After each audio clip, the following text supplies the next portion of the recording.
2020年に何か絶対に起こる。起きます。これはもう確実。確実です。お父さん、はい。今年2024年、うん。政治、経済、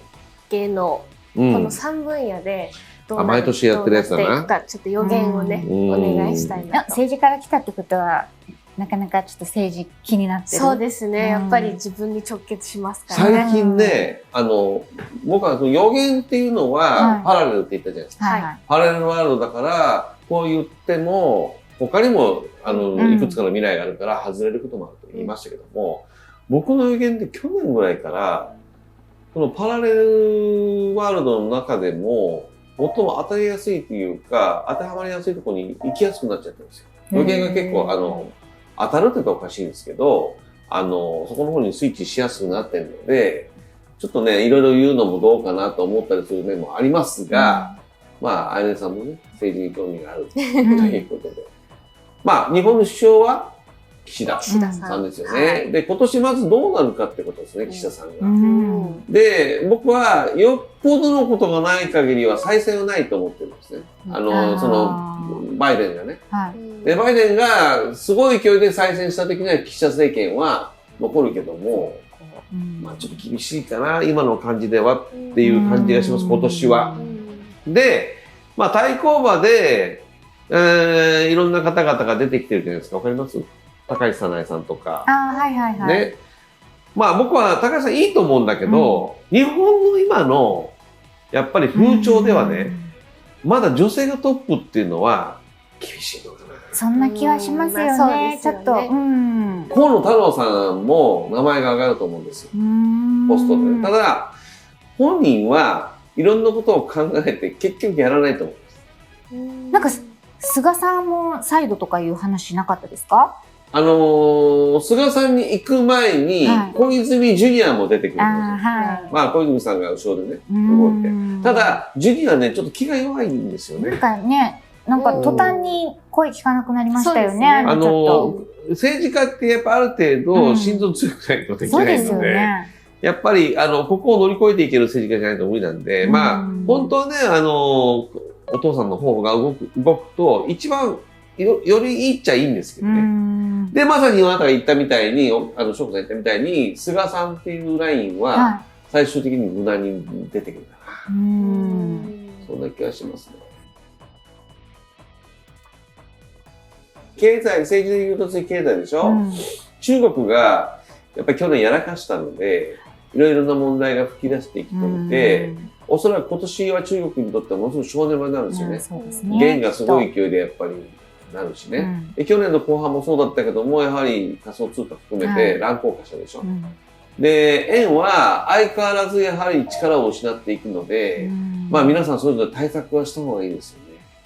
まだ金相場もね、上がったり下がったり激しいんですけど、僕は金はやっぱ強いと思うので、金とかと土地は大事。あとは、どんだけ今、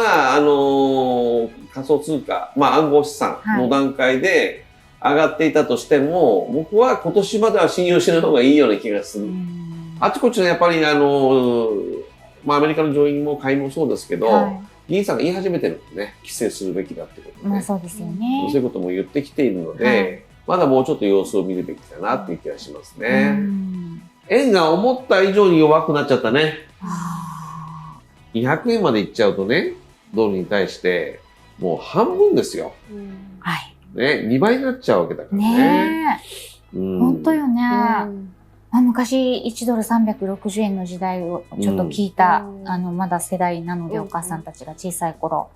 なんかね。なんであれ、そういう360円からさ、今の値段になっちゃったかわかる？そこよね。そう、今、それを聞きたかったのよ。その当時はまさに金相場だったから。ああ、そっかそっか。金で、お金の売り買いができた時代。それはまあ、ニクソンさんがね、ニクソンショックって言いますけども、彼が追い込まれて、やめたって言っちゃったんですよ。そっからまあ、ドルが信用なくなっちゃうっていうことですよね。だから日本もその360円の時代にやっぱりいろんな売り込みとかね、やってれば、まあそれアメリカからすると頑張れよっていう値段でもあったわけじゃないですか。それに対してやはりもうこんだけ値段が逆にね、変わってくると厳しいし、本来はドルに対してのね、円の動きっていうのは、僕に振ったとしてもマイナスはないんですけどね。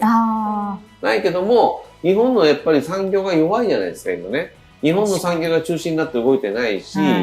やはり、まあ、陸上輸送が高すぎるっていうのがあるよね、日本はね。本当に。日本はやっぱり高すぎて、海上輸送の方が安いから、どうしても海外の輸入に頼ってしまうっていう、以前僕は話をしましたけどね。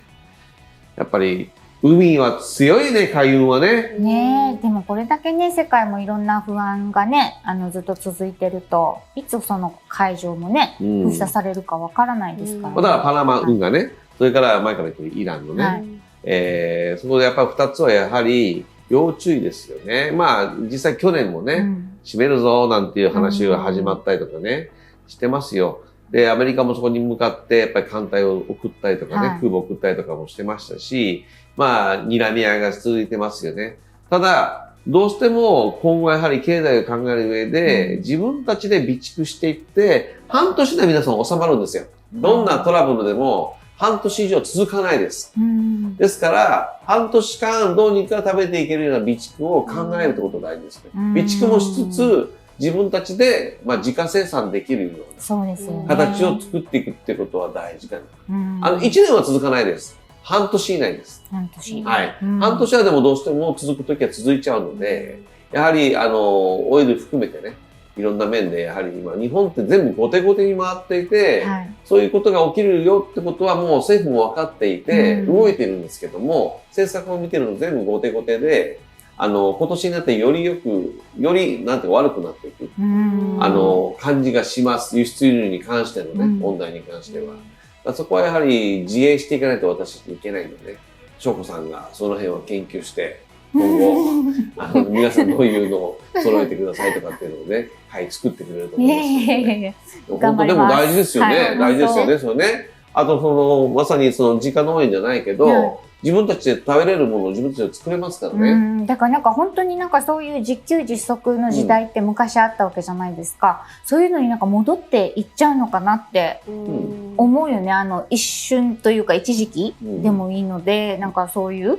戻らなければいけない時期が来るのかな。JA とかね、いわゆる、まあ、その農家で考えていくと、農家辞めちゃった人もいるから、日本って難しいよねって話ですけども、畑は残ってるんですよ、実は。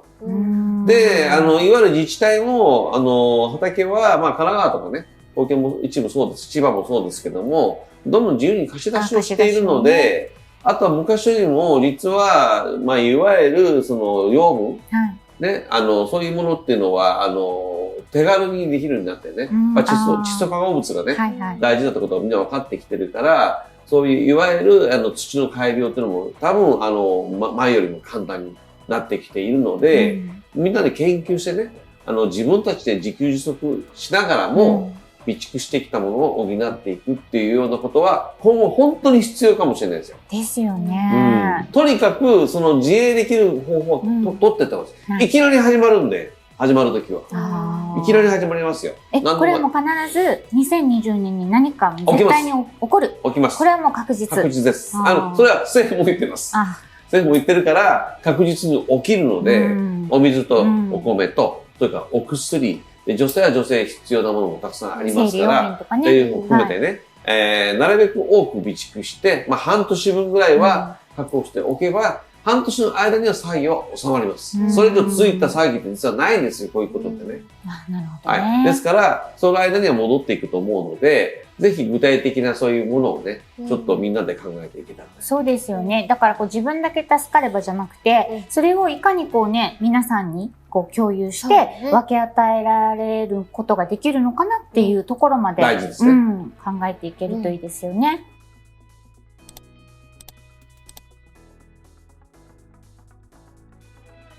芸能はね、去年、一昨年もそうですけど、YouTuber という職業がね、まあ、ものすごく、流行って、YouTuber たちも活躍したじゃないですか。そのことによって、まあ、芸能の素人化って言ったらおかしいですけども、プロとその素人の境界線がすごく薄くなった時代。で、今年はそれを引き継いでいくと思うんですよ。そうすると、まあ、レコードの時もね、アーティストの時もそうでしたけども、インディーズとメジャーの違いってなんだっていうところから、だんだんメジャーの役割がなくなっていって、インディーズがどうっていうこともどんどん薄まっていって、音楽自身が皆さんの手元、音楽をやる人たちの手元に戻ってきた時代。芸能もおそらく同じようになっていくと思います。だから、大手事務所が相当苦労すると思います、今年は。なるほど。はい。だんだんそれはやっぱり制作する側の制作会社も大変になってくるし、まあ今までお金をかけてやってきて、大きくお金のスポンサーを集めてたものが、今度それが、プロからアマチュアにお金が流れていくのかなって気がします。でもこれはもちろん今僕らが撮ってる YouTube がね、すべて勝つということじゃなくて、おそらくいろんなプラットフォームが出てくるんですよ。もちろんその今 YouTube もいろいろと収益の問題もあるじゃないですか。低くなったとか。僕は実際に入ってきてる広告収入自体も減ってる気がするんですよ。全体的なコマとしてね。私たちのような専門チャンネルがもっとしっかりとした役割を持っていきながら、いやいやいや、YouTube って見たら勉強になるよね。YouTube って見たら新しい情報をより、私たちの手元で分かりやすく説明してくれるよねっていうようなコンテンツに仕上げていくのが、今度私たちの今やってるその YouTube を作ってる、まあ演じてる、出てる側のね、責任もあると思いますから、そうすることによって、やはりこの、いわゆる動画配信っていうコンテンツが育っていくのも今年かなっていう気がしますね。だいぶ流れてると思います、今。YouTube 自体はなくならないんですよ。なくならないんですけども、おそらく僕は入ってきてる収入の広告はもっと違うところにも、違う、いわゆる配信の方にの動画の方にも行ってるかなっていう気はしますね。だからまあ芸能に関しては、まあいわゆる芸能プロとかね、プロの人たちがやってきたものだけじゃなくて、やっぱりこう配信をしてる皆さんね、YouTuber の皆さんも含めて、みんなで作っていくし、また見ている人たちも、もっとこういう情報が欲しいとかね、もっとこういう風にしてほしいよねっていうものがどんどんこう揉まれていくのが2024年かなっていう気はしますね。